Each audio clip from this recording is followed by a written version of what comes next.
Waouh. Bienvenue, merci d'être tous là, ça fait plaisir. Donc aujourd'hui, je vais vous parler d'Android, de dev Android natif. Du coup, petit sondage, qui ici connaît React? Qui connaît Vue, par exemple? Et qui connaît autre chose que React Vue, qui ne connaît pas React Vue, mais autre chose? Sans connaître React Vue. Ouais, sans connaître React Vue. Personne, ok, très bien. Donc vous êtes la bonne cible, au bon endroit. Donc alors, pourquoi cette présentation? Dans mon passé, bon, je suis pas très vieux non plus, mais dans mon passé de développeur, la dernière fois que j'ai fait du dev Android, c'était du Java déjà. Maintenant, aujourd'hui, c'est du Kotlin depuis 2017. Il y a Google qui a déterminé que c'est le langage officiel. Et l'année dernière, je suis allé à la Kotlin Conf 2024. Et même si c'est pas une conférence spécialisée pour du développement Android, c'est quand même la Kotlin Conf, et du coup il y a beaucoup de développement, de conférences sur le développement Android là-bas, et j'étais bénévole là-bas, mais j'ai quand même pu voir des conférences. Et du coup j'ai pu me rendre compte que j'étais totalement pas du tout à jour sur mes connaissances des développements Android. Du coup, le développement Android natif, il y a trois principales façons communes d'en faire. Il y a tout d'abord React Native, donc si vous faites du développement front, c'est la passerelle la plus simple pour faire du développement Android. Il y a Flutter avec le langage de programmation Dart. Donc Dart, c'est utilisé principalement pour du Flutter. On peut aussi faire du server-side normalement, mais c'est surtout connu pour faire du développement mobile. Et du coup, il y a l'Android natif dont je vais vous parler aujourd'hui. Et à noter que du coup, les deux... On va être il y a écrit multiplateforme. Les deux solutions avant sont multiplateformes. Il y a aussi Kotlin multiplateforme qui existe, mais c'est hors de cette présentation, je ne vais pas en parler aujourd'hui. Donc alors les bases d'un projet Android. Tout d'abord, pour faire du développement Android, on a un IDE clé en main avec tout intégré, du linter, tous les outils liés au développement Android qui sont intégrés à cet IDE, c'est Android Studio. On a un émulateur intégré aussi. On a Gradle comme outil pour faire de la compilation, pour faire des tests, pour packager notre application et pour faire le management de notre dépendance. Donc c'est un peu une combinaison on va dire que c'est un peu le NPM de manière très simplifiée pour faire des applications Android. Et du coup, comme j'ai dit avant, on utilise Kotlin et à l'époque on utilisait Java comme langage. Alors dans Android Studio, quand on crée un projet vide, ça ressemble à ça. Donc on a un Android manifest. Si vous avez déjà fait des progressive web apps, il y a aussi un manifeste qui est nécessaire pour... c'est un peu en fait les métadatas de votre application. Donc par exemple, c'est là où vous allez déterminer l'icône de votre application. C'est là aussi où vous allez expliciter les permissions dont a besoin votre application. Et c'est là aussi où vous allez déterminer le ou les points d'entrée. Pour faire simple, on va dire le point d'entrée de votre application. Et on parle de point d'entrée, du coup, dans notre cas, c'est le main.activity qui du coup va être le point d'entrée de notre application, dans un projet vide en tout cas. Après, on a le fichier de ressources, donc là on mettra tous nos assets de notre application et toute la partie Gradle script, je ne vais pas l'expliciter parce que c'est un peu de la complexité dont on va se passer pour l'instant. Donc le point d'entrée, là c'est du code que normalement vous connaissez. Donc en React, on a notre point d'entrée, globalement c'est un HTML, donc souvent un index.html, qui exécute un fichier JavaScript qui ressemble à ça. Globalement notre main.typescript.ts c'est ça. On injecte notre application React sur un nœud, un élément du DOM, donc route pour la partie React et app pour la partie Vue dans cet exemple-là en tout cas. Et attention, pour notre point d'entrée, donc comme j'ai dit, le point d'entrée dans le cas d'avant c'était main activity. Donc là main activity, on a donc c'est du Kotlin. On a une méthode qui est surchargée, donc onCreate, où on a très simplement un set content app. Et du coup app, c'est notre composant route qui va afficher notre application. Donc, je vais vous parler de Jetpack Compose. Je sais pas si ça parle à des gens, mais c'est un peu la nouvelle façon de faire des applications Android. Euh, à l'époque, ça ressemblait à ça, à gauche, comment on faisait des interfaces en Android. Donc, c'est du XML, c'était vraiment du markup language. Là, c'est pour les deux exemples, c'est une login screen. On a du coup deux edits texte, deux text fields, on va dire. Et sur chaque élément de l'XML, on a un ID. Et c'était avec cet ID là qu'on allait rajouter notre comportement ou changer des valeurs en fait, par exemple de cet edit texte. Donc un peu comme si dans notre front-end un peu vanilla, on avait un HTML avec des ID, on allait récupérer ces éléments du DOM avec des ID et puis on allait attacher des comportements dessus. Et à droite, du coup, on a la nouvelle façon de faire. Donc c'est très semblable à ce qu'on pourrait faire en React. Donc on a une API déclarative où on déclare une fonction du coup avec qui est annotée addComposable pour dire que c'est un composant. On a en fait sous forme de DSL Kotlin un équivalent, on va dire, du JSX pour construire nos applications comme ça. Donc on a un composant colonne qui du coup affiche de manière verticale les éléments, c'est un layout, des éléments à la suite des autres. Et après on a nos deux text fields, donc l'équivalent de ce qu'il y a à gauche. C'est exactement la même chose. Ça génère exactement la même chose, parce que genre par exemple à gauche. Non, ça génère pas exactement la même chose, mais c'est la même sémantique, quoi. C'est une login screen dans les deux. Et du coup, Compose, ça nous met à disposition tout un tas de composants. Donc voilà, des dialogues, des date pickers, un peu tout ce qu'on aurait dans les éléments HTML de base, quoi. Du coup, pour la gestion des événements utilisateurs, donc à gauche, on a juste un composant, un formulaire très simple avec un état. Dans un input, on veut réagir au changement de cet input. Et au clic, on veut juste utiliser l'API de navigateur alerte pour pouvoir afficher le texte. Je vais pas parler trop de l'état pour l'instant, on va revenir sur la gestion d'état plus tard pour la partie compose. Mais on voit que, encore une fois, c'est très similaire du coup pour les deux. Juste, il n'y a pas d'API alerte en compose, mais l'équivalent le plus proche, on va dire, c'est une API TOS qui permet d'afficher une petite notif pendant une petite période de temps. Du coup, pour la gestion d'état, en React et Vue, en React, on a useState, en Vue, on a des refs. En compose, du coup, on a cette notation-là qui, encore une fois, très inspirée de React. Du coup, remember et mutable state of. Et donc, ça nous crée un composant bien cliquable. Bon, c'est un peu un bait parce qu'en fait, ça c'est du HTML derrière, mais c'est vraiment l'équivalent, en tout cas, à niveau logique.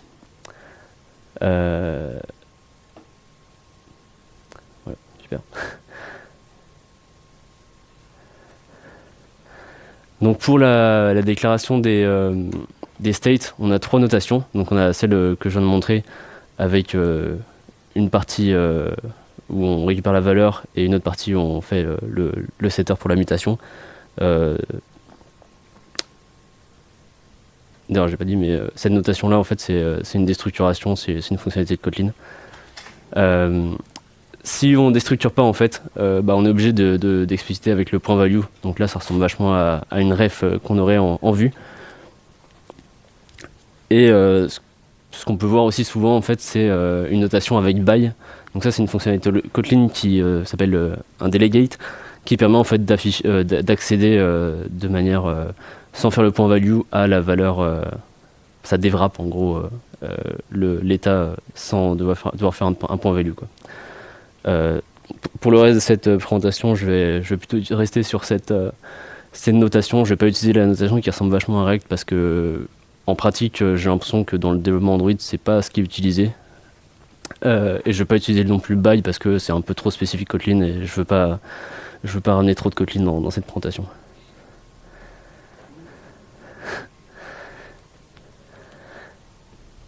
Et du coup, comment un état, enfin comment le rendu se fait dans un composable. Là, vous voyez, très subtil, là j'ai enlevé le remember qui entoure le mutable state of. En fait, je me suis demandé, mais pourquoi on fait un remember de mutable state of? Donc si on l'enlève, ça donne ça. Donc en fait, à chaque fois qu'on va cliquer sur le bouton, on va changer le state.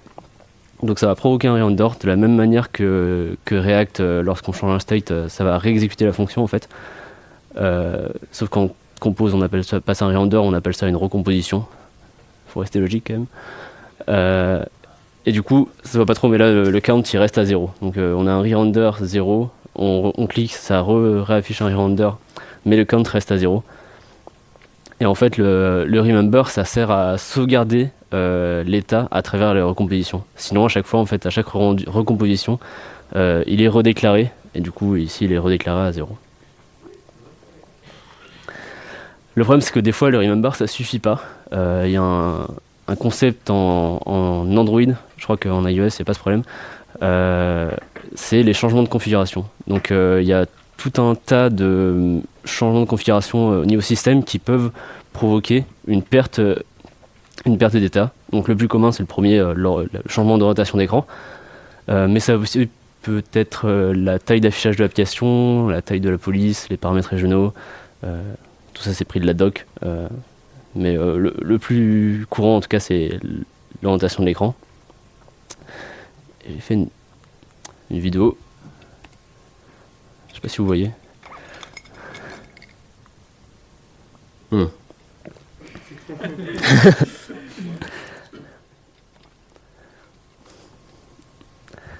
Du coup, on voit que le count est à 7 et quand on retourne, le count repart à 0.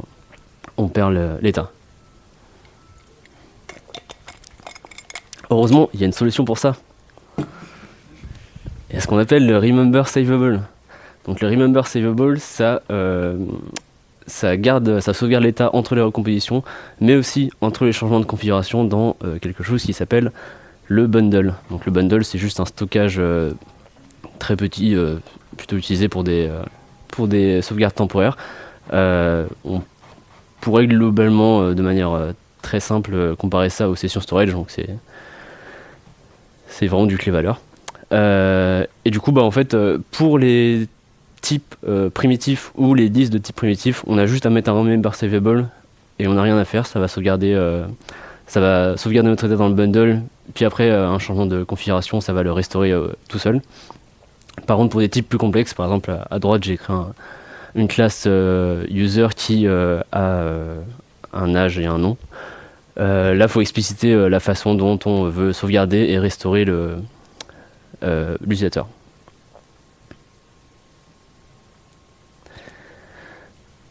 Donc ça, c'est pour de la gestion de state très simple, mais ce qu'on fait en React souvent, c'est on essaye de sortir notre state et nos mutations, enfin toute notre logique d'état en dehors du composant. On veut que notre composable soit le plus idiot possible et juste affiche des données, quoi.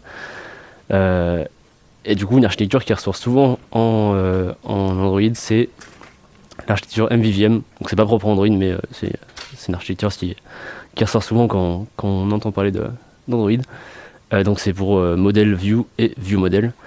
Donc ça se présente de cette forme-là. Donc la partie vue, donc c'est tout ce qui est composable. Donc là, on veut le moins de logique possible.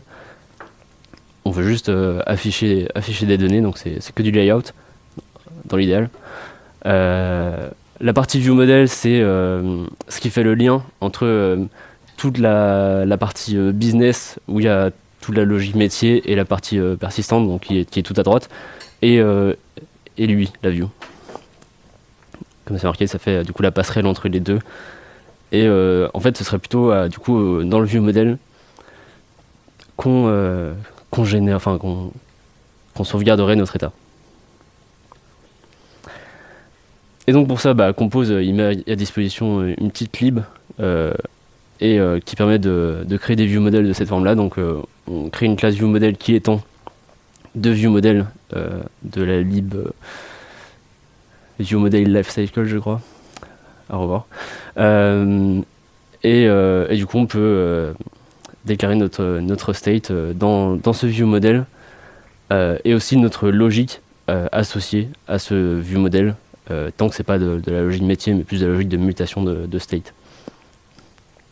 Et on remarque ici qu'il n'y a pas de remember, parce que en fait, le cycle de vie d'un view model est décorrélé du cycle de vie d'un composant. Du coup, il n'est pas affecté par les recompositions. Du coup, on n'a pas besoin de mettre de remember dans ce cas-là. Et du coup, par ce fait, ça survit au changement de configuration. Et oui, ça permet aussi un peu le lien avec l'architecture MVVM, ça permet de respecter la séparation des préoccupations et d'avoir un code plus maintenable.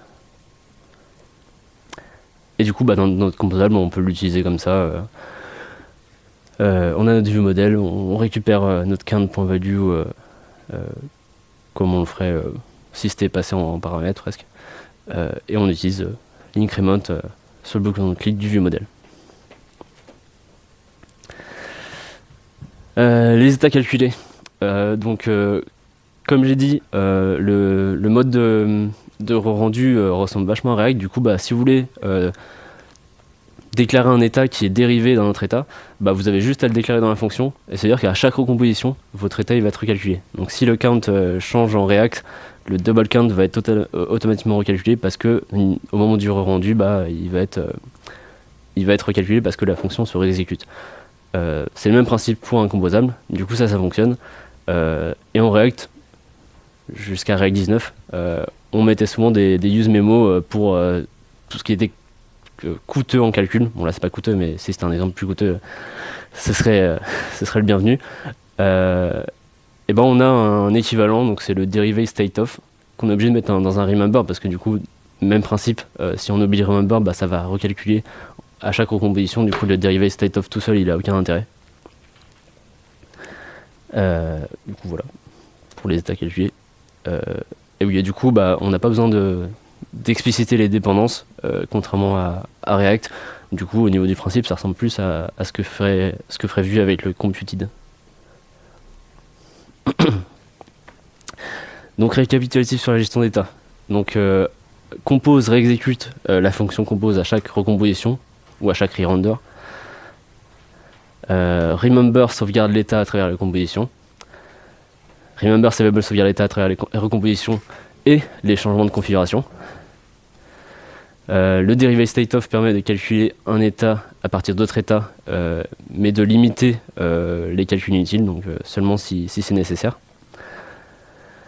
Et sortir les états dans un view model, ça permet du coup d'avoir un code plus maintenable, donc toujours la séparation des préoccupations, et de survivre aux changements de configuration. Donc il y a un autre hook qu'on utilise pas mal en React, et dont j'ai pas parlé pour l'instant, c'est le use effect.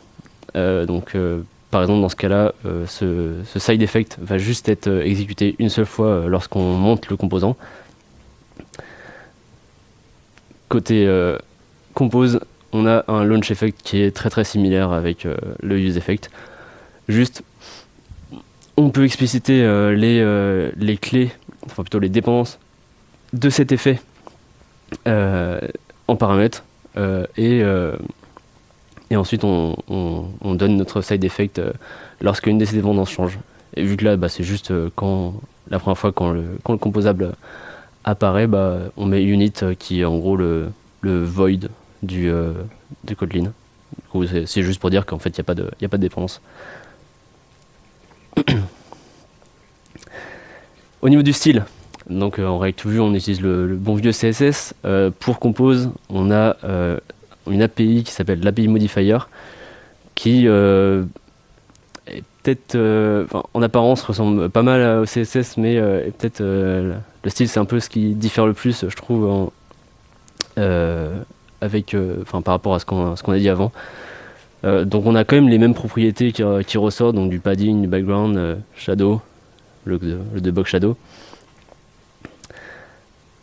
Par contre l'API Modifier ça ajoute pas seulement du style, mais en fait ça ajoute du comportement. Donc là clickable, du coup ça rend le bouton cliquable, et c'est là où on met le callback en fait du clickable.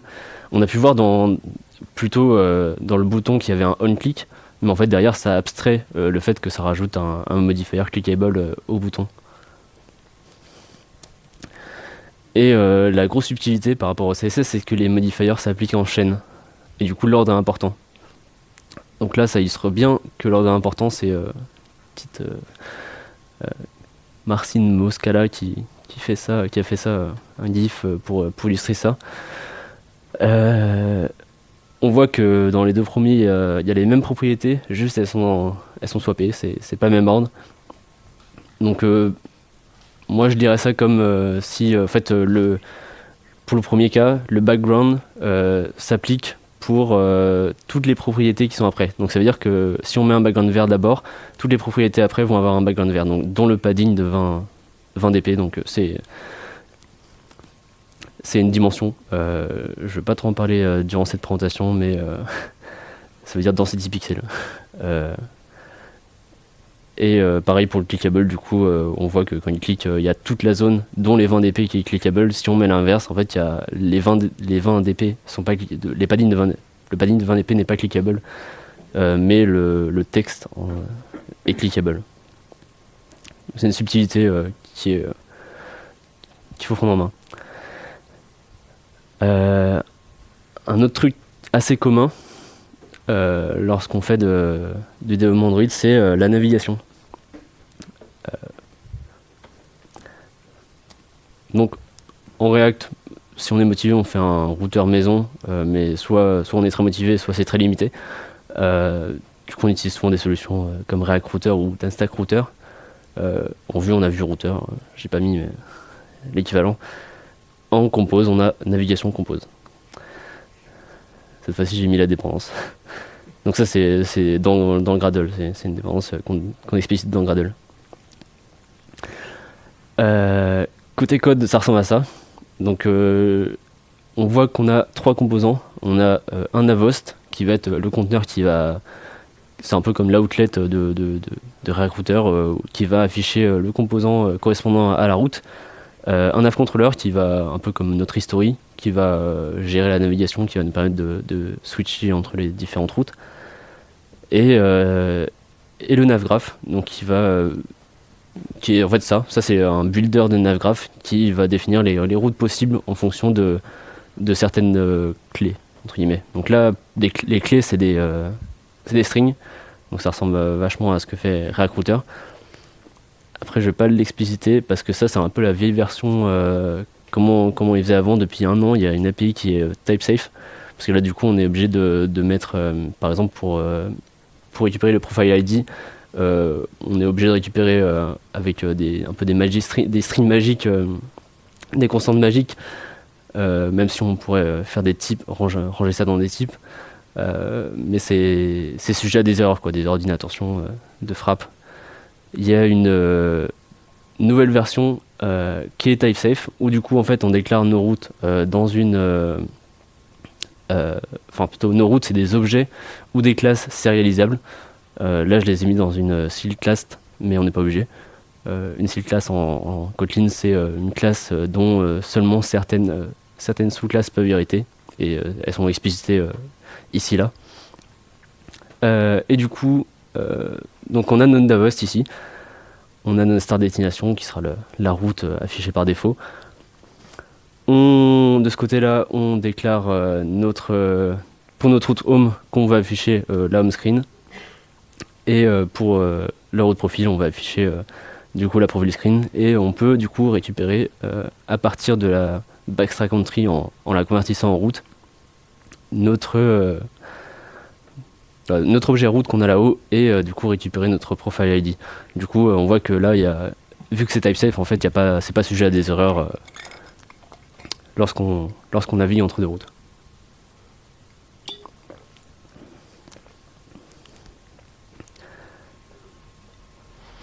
Donc voilà un exemple de comment on peut naviguer entre les routes. Donc pour reprendre l'exemple de profile, de la route profile, donc là vu que j'ai mis dans la classe Kotlin qu'on est obligé pour construire l'objet profil, de passer un profile ID. Là, on peut pas avoir, si on arrive sur la road profile, on peut pas avoir un profil nul, quoi. Donc là, j'ai mis un UID random, mais ça pourrait être autre chose. Et on peut aussi passer des paramètres qui sont optionnels. Mais du coup, pareil, ce serait type safe parce que y a la null safety en Kotlin comme on a en TypeScript. Donc voilà les options, enfin, c'est pas exhaustif, les options les plus communes. Donc on a le navigate, comme j'ai montré tout à l'heure. En bas, on a le navigate avec un pop-up to. Ça permet en fait de revenir, plutôt d'enlever. Du coup, quand on navigue, c'est une stack. Quand on navigue, ça rajoute une stack, et ainsi de suite. Et du coup, en fait, si on veut retourner en arrière, on peut faire soit un pop bas stack, et du coup, ça enlève une entrée dans la stack, ou en navigate up. C'est l'équivalent juste pop bas stack. En fait, ça peut, si on appuie 2 fois rapidement ou plusieurs fois rapidement, ça peut enlever plusieurs stacks sans faire exprès. Du coup, navigate up, c'est plus sûr et c'est au courant. Enfin, il sait que navigate up, c'est juste pour 1 dans tous les cas, quoi. Si t'as beau appuyer plusieurs fois, ça va juste revenir à une entrée avant. Et du coup, le pop-up to dans le navigate, ça permet en fait d'enlever des routes intermédiaires, de naviguer, mais d'enlever des routes intermédiaires. Donc ça peut être utile dans le cas on a un formulaire en plusieurs étapes. L'utilisateur envoie ce formulaire, on veut arriver à la page de fin, mais on veut pas qu'il puisse retourner à ce formulaire. S'il fait retour dans un cas, on peut enlever dans la stack de navigation toutes les routes jusqu'au point d'entrée du formulaire pour éviter que l'utilisateur arrive sur un formulaire qu'il vient d'envoyer déjà, quoi. Est-ce que c'est les fonctions qui sont utilisées direct par le bouton retour sur Android? C'est une bonne question. En fait, le bouton retour sur Android, il fait un pop bas stack plutôt. Okay. Donc, et puis si tu appuies dans la stack d'entrée, ça ferme l'application. Okay. Du coup, depuis tout à l'heure, je vous parle surtout des similitudes du développement Android avec le développement React, surtout parce que c'est quand même très similaire sémantiquement. Les concepts restent les mêmes, comme dirait une vieille personne.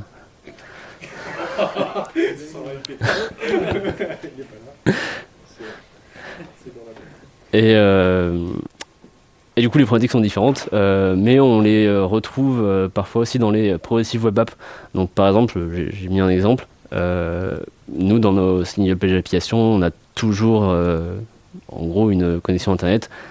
En Android, j'imagine que vous avez tous des applications qui fonctionnent en ligne, mais qui sont quand même consultables hors ligne, donc qui ont un cache ou même qui sont utilisables hors ligne. Et puis après, il y a une synchro quand vous remettez en ligne. Et du coup, ça, c'est des problématiques qu'on retrouve notamment dans les progressive web apps, mais qu'on n'a pas dans le développement des single page applications tout seul. Du coup, je vous parle de beaucoup de similitudes, mais il y a quand même des différences, même s'il y a des concepts qui restent les mêmes. Démo. Alors, pour la démo, j'ai juste fait une application tout doux, très simple. Si je trouve mon écran. Wow. Du coup, on retrouve notre arborescence, comme j'ai dit au début. Donc, on a notre Android manifeste. Donc, par exemple, là, dans cette application, j'ai même pas besoin de ces permissions-là, mais à un moment, j'ai dû faire des appels HTTP. Du coup, je demande les permissions pour pouvoir faire des appels en remote, faire des appels HTTP. Donc, c'est explicité dans le manifeste. Là, c'est pour tout ce qui est icône de l'application, comme je disais. Et là, c'est pour notre point d'entrée du coup de notre application. Donc, c'est notre main activity qui se retrouve ici.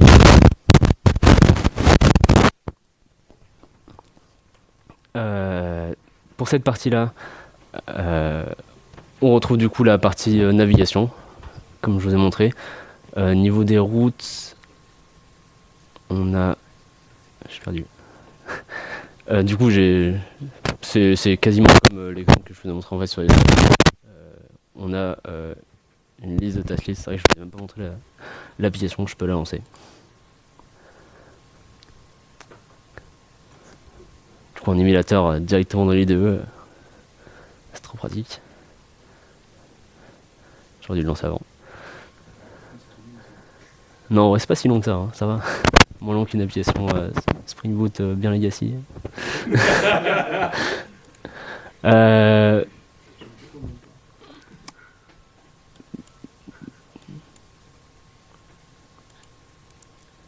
ça... Ok, voilà. Donc c'est juste une application où on peut créer des listes de tâches. Par exemple, je vois rien. Tu peux baisser le run number pour qu'on ait... Ah oui.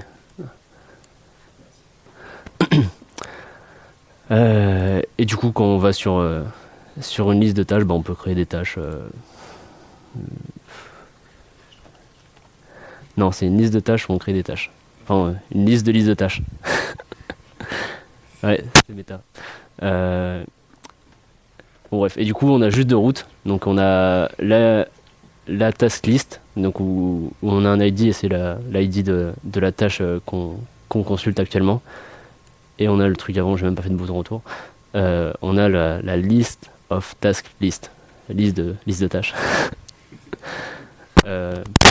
Cette route-là qui correspond du coup à cette vue-là.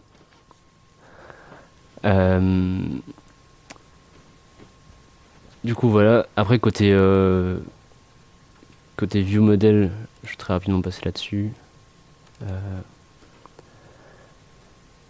On a ici une autre API en fait que les states que je vous ai montré, mais c'était trop long d'en parler, du coup j'en ai pas parlé. Plutôt on a du coup, comme j'ai montré, un mutable state of, pas besoin d'y remember parce que les view modèles sont pas affectés par la recomposition. On charge toutes les tâches à l'init du view model. Donc l'init c'est un bloc de code qui est exécuté une fois lorsque l'objet task list view model est créé, l'instance est créée. Alors je vais pas du tout parler de scope parce que les coroutines, tout ça c'est très spécifique Kotlin. Mais derrière ça fait juste un appel à une base de données SQLite. Parce que du coup SQLite c'est très, très utilisé en Kotlin parce que ça permet d'avoir des bases de données locales de manière structurée quand même. Enfin, c'est juste une base de données SQLite, c'est juste un fichier .db, du coup c'est très facile à embarquer.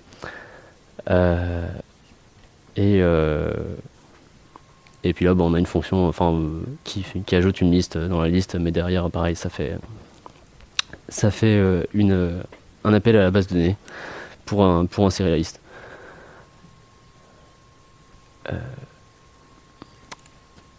Et côté UI, du coup, par exemple, la liste de tâches. Ou plutôt non. Il y a un truc qui est pas mal, c'est si jamais vous voulez pas afficher lancer toutes vos applications pour pouvoir développer votre composant, vous pouvez faire ce qu'on appelle des previews, qui en gros vous permet de runner une partie de pas une partie de votre application, mais juste le compose qui est explicité ici. Donc là on voit que je mets mon thème, je mets mon composant que j'ai développé juste au-dessus. Et ça permet d'avoir un exemple ou plusieurs, parce qu'on pourrait en mettre plusieurs avec des différents paramètres pour pouvoir avoir tous les cas un peu en mode storybook, un showcase des différents états de l'application. C'est packagé dans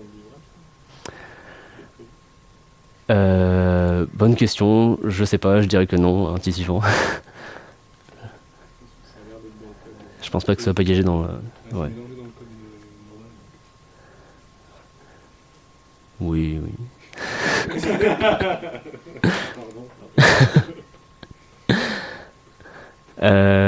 Et puis un petit coup côté Gradle quand même. Du coup côté Gradle on a la version du SDK, du SDK Android cible, plutôt où on compile. Il y a un minimum SDK. Du coup c'est le SDK minimum Android qu'on est censé qu'on supporte Ça veut dire que forcément en Android, c'est un peu comme à l'époque quand on devait supporter des navigateurs. Enfin, à l'époque que j'ai pas connu, mais à l'époque quand on devait supporter des navigateurs comme Internet Explorer pour pouvoir supporter un peu tous les utilisateurs. Et bah là, en fait, le minimum SDK, c'est un peu s'il y a des personnes. Quand vous faites un projet, vous devez expliciter un minimum SDK. Par exemple, que vous couvrez 97% des utilisateurs, quoi. Puis bah, ceux qui sont avant l'application, logiquement, parce que vous utiliserez probablement des API qui sont pas compatibles avec leur SDK. Et donc voilà, c'est là où on explicite toutes nos dépendances. Donc voilà. Je vais revenir. Ah oui, j'ai mis ça parce que ça me faisait un peu marrer. C'était à la Dev Summit 2019. Donc je crois que la première version stable de Compose, c'est sorti soit en 2020, soit en 2021. Et en 2019, ils présentaient du coup les prémices de leur API. Et on voit du coup un peu l'inspiration de React, donc, parce que la notation restait les mêmes, quoi. Enfin, le state, ok, c'est classique, mais le fait qu'ils aient appelé ça plus mémo, ça montre leur inspiration. Du coup, il y a plein d'autres choses à découvrir. Je pensais que j'aurais été plus lentement d'ailleurs. Du coup, je pensais que j'aurais pas eu le temps d'en parler. Mais y a tout ce qui est animation, tout ce qui est responsabilité, entre guillemets, parce que c'est pas vraiment la responsabilité, mais maintenant vous commencez à avoir des téléphones qui se déplient, tout ça. Ou même quand vous avez une rotation, forcément la largeur change. Donc, faut gérer ça. C'est pas vraiment la responsabilité, c'est plus avoir différents layouts. Low memory killer, ça c'est un problème où lorsque vous avez votre application qui est mise en arrière-plan, à un moment le système il va se dire ça fait longtemps qu'elle est en arrière-plan, et du coup il va killer le process automatiquement, mais l'utilisateur, si vous faites un petit swipe en haut là pour avoir la liste des applications actives, il peut revenir sur l'application, et du coup en fait il peut revenir sur une vue qui n'est pas le point d'entrée de votre application, mais en ayant perdu l'état. Et du coup ça peut arriver à des situations un peu gênantes où l'utilisateur il est dans un état de votre application qui n'est pas censé être. Du coup, ça, c'est des trucs à gérer. Il y a les concepts d'intent dont je vais pas parler en fait. Donc, j'en ai un petit peu parlé, mais c'est des concepts qui reviennent, qui peuvent être transposés au développement front-end. Le shared préférence, juste simplement, ça peut être un peu comparé au local storage du navigateur. Les tests, j'en ai pas du tout parlé. Et puis du coup, il y a plein d'autres concepts propres au développement Android dont j'ai pas parlé là.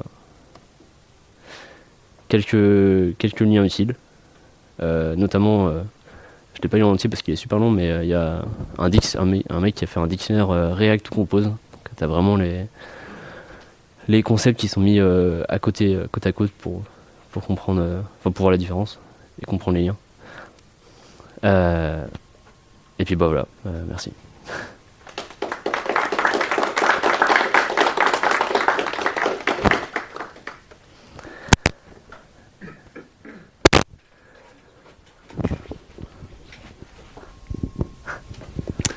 Merci.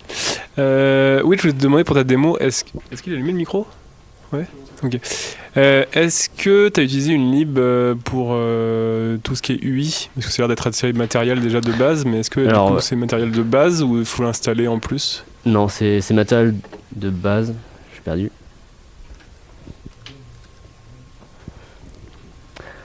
C'est matériel 3.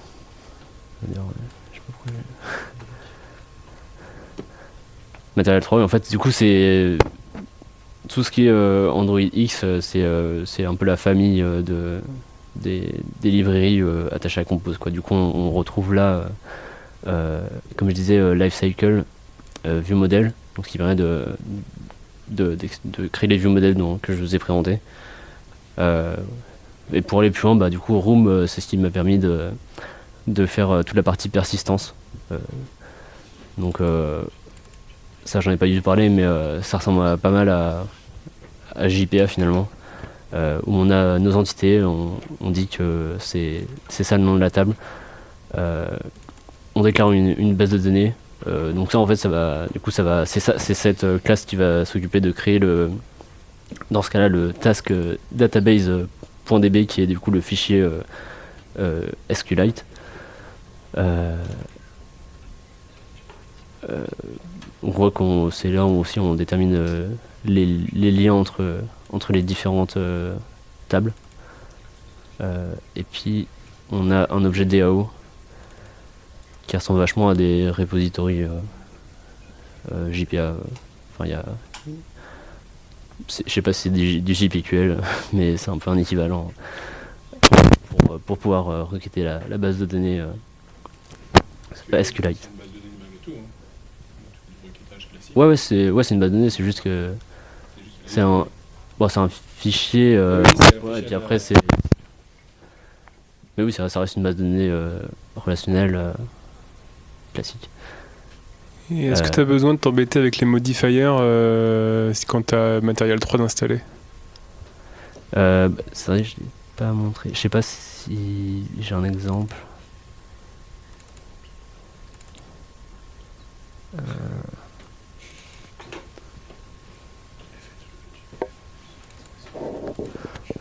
Ah bah là.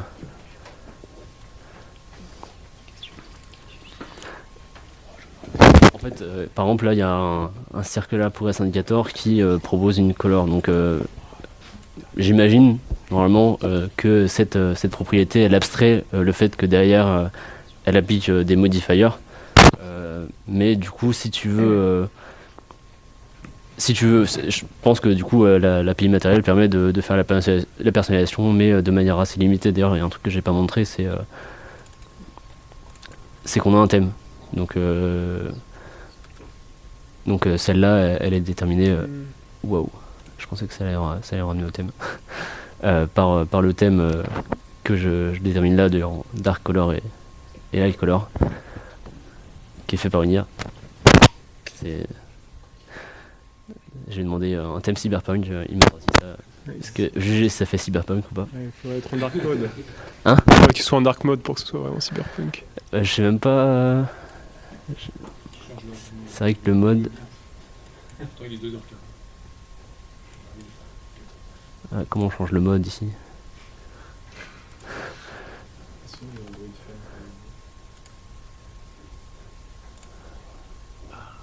Ah, ça va mieux. Est-ce que l'appli est Ouais, je sais pas. Je pense qu'il y aura du blanc quelque part dans l'appli. Ah, voilà. C'est devenu noir. Et dernière question pour moi, est-ce que tu as comparé un peu avec React Native et Flutter pour voir celui que tu préférais des trois façons de dev là? Je pourrais pas trop te renseigner parce que React Native j'ai pas testé en fait. Et Flutter? Flutter non plus en fait. Okay. C'est juste de la culture G, mais c'est très de manière, c'est que de la surface. Et aussi, si vous intéressez au dev mobile et que vous voulez pas faire du Kotlin, il y a ByteDance, la maison mère de TikTok, qui a sorti Lynx, qui du coup, c'est un framework qui permet de faire des applications mobiles. Bon après c'est très nouveau, j'y connais rien, ça vient de sortir public, et ça permet du coup de faire des applications mobiles, mais il n'y a pas de frameworks React et d'autres choses. Et du coup,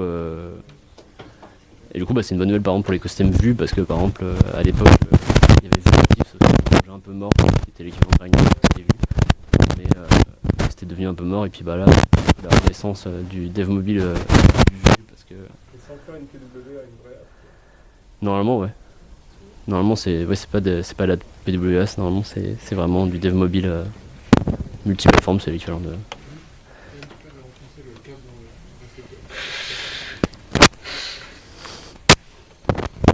Là, allô? Ça crache?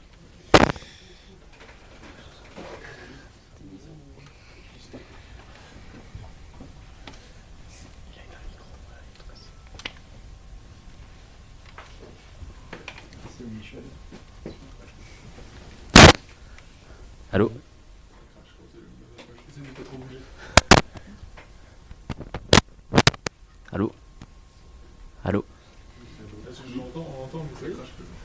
On va essayer comme ça. Ouais. J'ai une question du coup. Ouais. Si on peut l'entendre.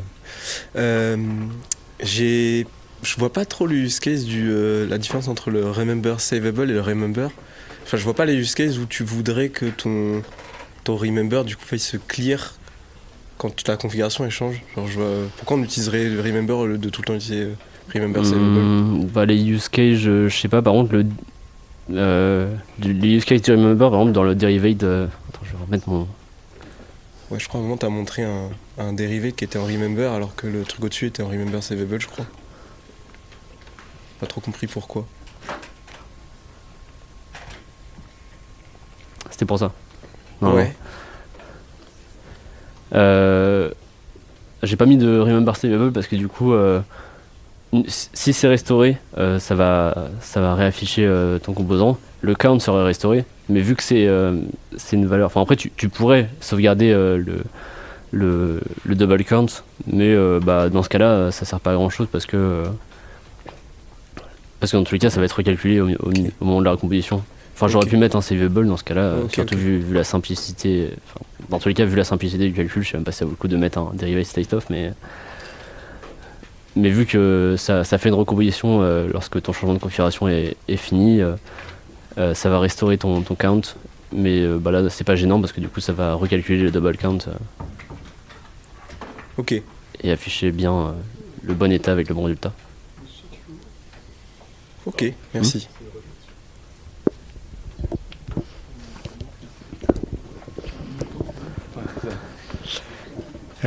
Est-ce qu'on est genre obligé d'utiliser Gradle? On avait tous les deux la question. Tu l'as posée aussi? Non. Je pense que tu peux utiliser Maven, mais Autre chose.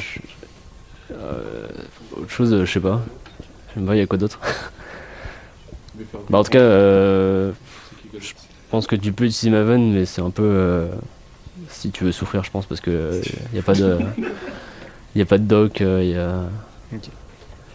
Ouais, enfin, Puis les plugins, je sais pas s'ils sont compatibles. Enfin, compatibles Maven. Je sais pas si tous les outils qui sont disponibles pour Gradle, s'il y a l'équivalent Maven.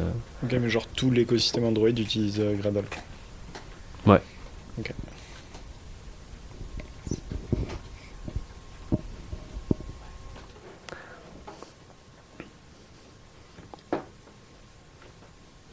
C'est bon? Ouais. Vas-y, on a le temps. Et si t'as joué un peu avec, qu'est-ce que t'en penses niveau expérience de dev? C'est cool, ça va vite, est-ce que c'est verbeux, est-ce que c'est... Alors, en tant qu'expérience de dev, bah, par rapport à quand j'en avais fait, c'est beaucoup plus cool. Là, j'ai un peu montré toutes les ressemblances et du coup, enfin, je sais pas ce que vous en dites, mais ça paraît super simple dit comme ça. C'est vrai que j'ai pas parlé de mes galères, mais j'ai eu pas mal de galères du coup justement avec Gradle, tout ce qui était configuration, Tiens, tout ce qui était compatibilité, par exemple avec Kotlin. Quand j'ai créé mon projet, ça utilisait KAPT, KATP pour les process d'annotation en Kotlin. Et maintenant, il y a un nouveau plugin qui s'appelle KSP. Qu'il faut utiliser pour Kotlin 2.0 et puis qu'il faut utiliser en fait pour certaines libs. Du coup, il y avait pas mal de problèmes de compatibilité, mais bon, je pense que ça c'est un problème que j'ai au début, mais après au final tu t'habitues, tu commences à comprendre quelle version de lib va avec quelle version de lib, ou alors où chercher au moins l'information pour connaître les compatibilités. Ouais, genre c'est documenté et tout, il y a pas mal de gens qui posent Ouais, dessus, bah en j'imagine. vrai, sinon les autres liens c'était la doc Google, la doc Android officielle, elle est très bien faite, je trouve. Ça c'est cool au niveau des ressources. T'as tous les topics, t'as les topics de best practice d'architecture, les topics du coup de vraiment sur compose en soi. Donc ça c'est très bien fait. Au niveau des ressources, t'as de quoi faire. Et du coup une fois pris en main, bah c'est franchement assez rapide à développer. C'est surtout de la prise en main, mais comme je disais, comme a dit un vieux monsieur, du coup, les concepts restent les mêmes et on peut les remettre en place pour notre application. Merci. Juste, il y a un peu plus la partie persistance qu'on a moins quand on fait, qu'on gère pas quand on fait juste des single page applications. Quoi. Là, on peut être amené à gérer. Ça, c'est des concepts qui sont du coup moins propres au front-end, mais du coup, si vous avez fait du back-end, bah, c'est un peu le lien entre les deux. Vous pouvez prendre un peu vos connaissances, vos concepts du back-end, vos concepts du front-end, et ça donne un peu un entre-deux que vous pouvez mettre en place en faisant des applications Android. Ou iOS, j'imagine.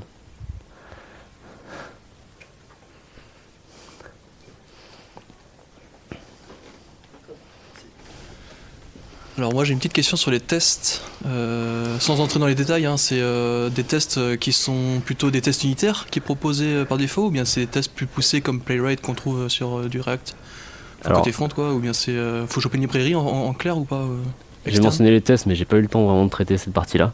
Okay. Du coup, je pourrais pas te répondre. Après, j'imagine que par défaut, c'est plus des tests unitaires. Ok. Du coup, je vais pas avancer là-dessus. Hein?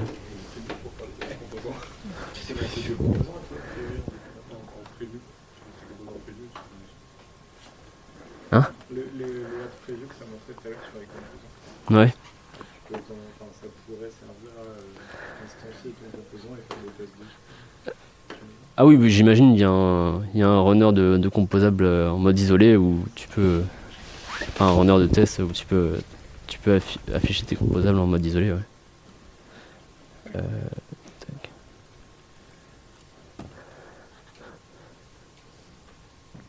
En fait, si vous voulez pas lancer le truc, normalement, juste en faisant cette vue-là, voilà, ça affiche la preview. Du coup, il n'y a même pas besoin de lancer d'émulateur. On peut l'arrêter. Donc c'est plutôt pratique niveau confort de développement. T'as des interactions là-dessus? Bah tu pourrais. Enfin là, attends, il n'y a pas dans cet exemple, mais dans Task Item là pour cette preview. Là, il y a un callback on remove task. Bon, je sais pas ce que tu ferais dans ce cas-là. Du coup, t'afficherais rien. Enfin, après, je sais pas si c'est pertinent d'ajouter un comportement ici, quoi. Mais en tout cas, pour le visuel, c'est assez agréable. Le on remove task, là, il est activé sur le clic de la croix. Ouais. Tu peux mettre. Ouais, c'est vrai que c'est vraiment que un rendu. Je pense pas que ce soit fait pour être interactif, ouais. Ok. Ah d'ailleurs, ouais, ça amène vers le composant. Parce que sur les storybooks, par exemple, clairement, tu peux modifier un peu les états pour visualiser ton composant. Donc quand tu fais des storybooks sur vue. Après, on pourrait mettre plusieurs, et puis avec des profs différents. Bon là, ça changerait pas grand-chose mis à part le titre. Et aussi dans Preview, on peut passer des paramètres pour, par exemple, afficher sous certaines par exemple dans un dark mode, afficher dans un dark mode, comme ça on peut mettre ça comme paramètre de la preview.